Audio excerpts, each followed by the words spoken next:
Thank you for joining Wars of the Rosies. And this is The Light of Christmas by Manly P. Hall.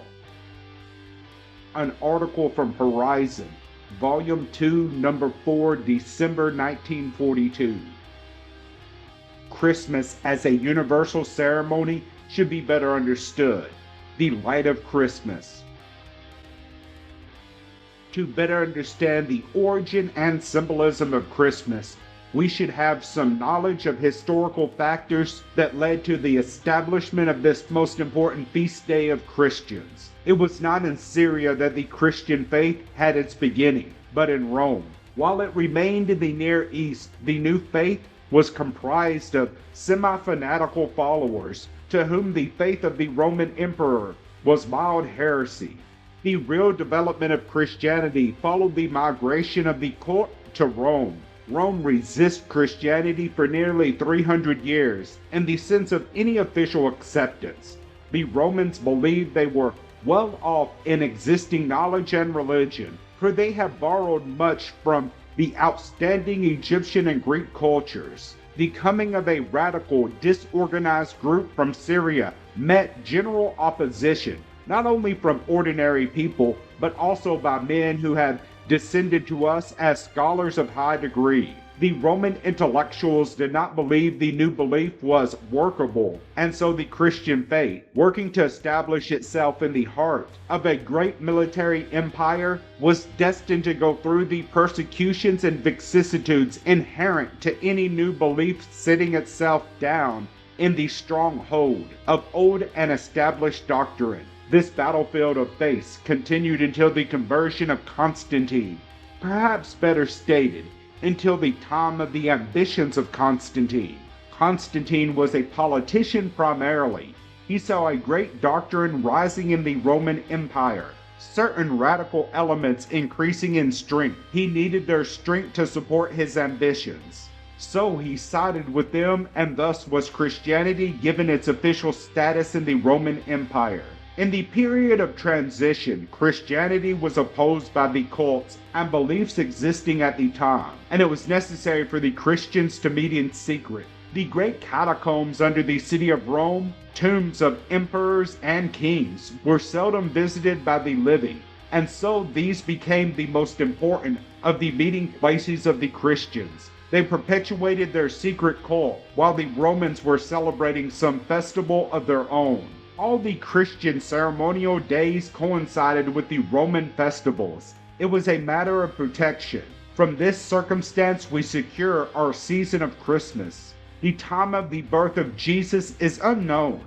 Some declare him to have been born at the winter solstice, others at the vernal equinox, and other seasons have been suggested as the time of birth of the Messiah. But the Christians in Rome found it convenient to celebrate this occasion at the same time the Romans were celebrating the annual birth of the sun god. So the 25th of December is actually a pagan date from the Roman calendar. Examining into the story of the New Testament, some inaccuracy is evident in stating that on the night of the birth of the Messiah, shepherds were sleeping with their flocks. It would be very unlikely that on the 25th of December, in Judea, shepherds would be out with their flocks. The ground is then covered with snow. The flocks would have long since been driven into the fold. The shepherds huddled around the fires in their huts. No one stays out at night in Judea at this season. It is more probable the birth time was near the summer solstice or the autumnal equinox, possibly with the sun in the sign of Virgo. The festival of Christmas would be incomplete without that important symbol. The story of Santa Claus. Many explanations have been advanced as to the origin of the myth of Saint Nicholas. One is, he was a good theologian who lived in the 4th century. His name was Nicholas, and he was supposed to have been a man who was always giving away things and doing good. Because of his generosity, he was canonized, and after many centuries, his name, Saint Nicholas, was slurred into Santa Claus. This is all assumption, for we cannot find anything in proof of the story. And looking elsewhere for the origin of Santa Claus, we find several possibilities. The Egyptians had a strange god in their pantheon called Bes. depicted as a roly-poly figure, face bedecked with large whiskers, smiling ear to ear. His ears were long, and he wore a strange bonnet, and he was particularly the Egyptian god of children. This deity dwelt in the inner world of Amenti, an invisible world, but interesting, a world far off to the north. The ancient Greeks had their parallel of the Christos in Dionysius. This deity was the personification of the incarnating ego in man, the ever-borning, representing the life in man constantly moving from body to body, but ever living, represented in several forms. In the most important, he is the son of Zeus.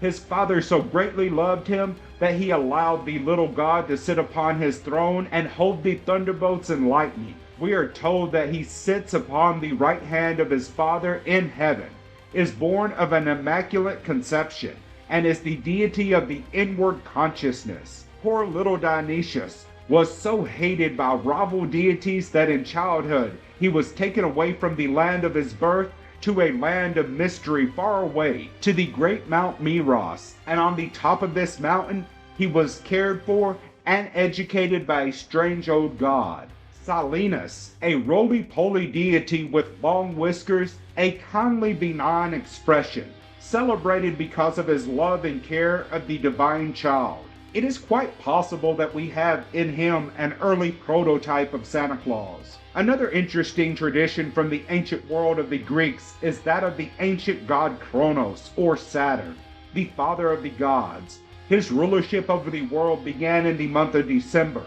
An aged person, he is usually shown with a scythe and hourglass, our present-day conception of Father Time, cartooned as an old man shuffling off and a little child coming in. The same cartoon was found on the walls of Pompeii and in the ancient records. It is part of the ancient myth of the god Dionysius. Now, the Christmas tree was the ancient symbol of immortality. Albert Pike in his great book on Freemasonry says that the tamarisk, or acacia, can be cut, squared, and built into a doorpost, and the next year it will sprout. You cannot kill it. The tamarisk is thus the symbol of immortality, and in the old philosophies it shared honors with the pine. Our acceptance of the pine is based upon two traditions. One is the tree remains green, and so it is the symbol of life through death, of immortality, eternal existence. The other tradition goes back to the traditions of Adonais in the ancient Greek myths. It is the story of the sun god Attis, wounded by a boar at the foot of a pine tree, his blood going into the pine, the tree therefore remaining the symbol of eternal life from the Creator. Our Yuletide candles come from the ancient Jewish festival Christmas as a universal ceremony among men, should be better understood. It has been too long associated with material things. We have lost the spirit of the ancient times when Christmas was a beautiful festival. It was a time set aside for rejoicing that the period of the winter solstice brings back the annual promise of the year. On the 25th day of December, according to the ancients, the sun begins its victorious march back into the zenith of the northern hemisphere, a season to be celebrated as the time of the birth of light. It was their belief that all we have, that all we are, we owe to the sun. I think we are still much of that mind. Science has not been able to undermine the significance of the sun. Without this orb, life is impossible upon the earth. It gives the very energy by which we live, sustains the every life by which we accomplish. It is the common benefactor. So highly did the ancients revere this great mystery of light that the birthday of the sun was set aside as the most solemn and significant of all festivals. They declared of the birthday of the sun, furthermore, as surely as the outer life of man is sustained by this visible sun, so the inner life is sustained by the light of a secret sun. Said the Greeks, the secret sun is Dionysius, the soul of the sun sustaining the soul of man. These mysteries occurred at the same time, and so they established a festival to pay homage to the common source of good. Furthermore, they had another belief we had lost sight of. To them, the light that came to the world came to all things. It was not a separate, individualistic type of light that shone upon a favored few. It shed its rays on the good and bad, the rich and poor. There was no discrimination in the light of the sun. Therefore, it represented eternal justice. Today's celebration is one we think of as the occasion for material giving of things. This coming Christmas might well be approached with a little more philosophy than previously. Even, we might say, in the pagan standard of altruism. Christmas might well bring to us the realization of the beneficence man receives from the universe and his profound indebtedness to the universe. When the rising sun on Christmas Day sends its long beam to our world, we can know that on the way to that beam comes everything that is necessary to us. On that beam comes nourishment, nutrition, energy, vitality, thoughts, ideals, dreams, and emotion. That beam is a constant pact between ourselves and the infinite. That beam of light means there is nothing that is necessary to us that is not available to us. And if upon the earth men have deprived men of the necessities of existence, if men have perverted and destroyed all the great good upon which we must depend, then it is not the heavens, but our own selfishness that is the fault. Because the world contains everything in itself necessary for our happiness, peace, prosperity, and security. Condensed from a public lecture. Thank you for watching, and please don't forget to share, like, subscribe, and comment. And if you can, please consider donating to Wars of the Rosies. Links to PayPal and Patreon are in the description. Thank you so very much.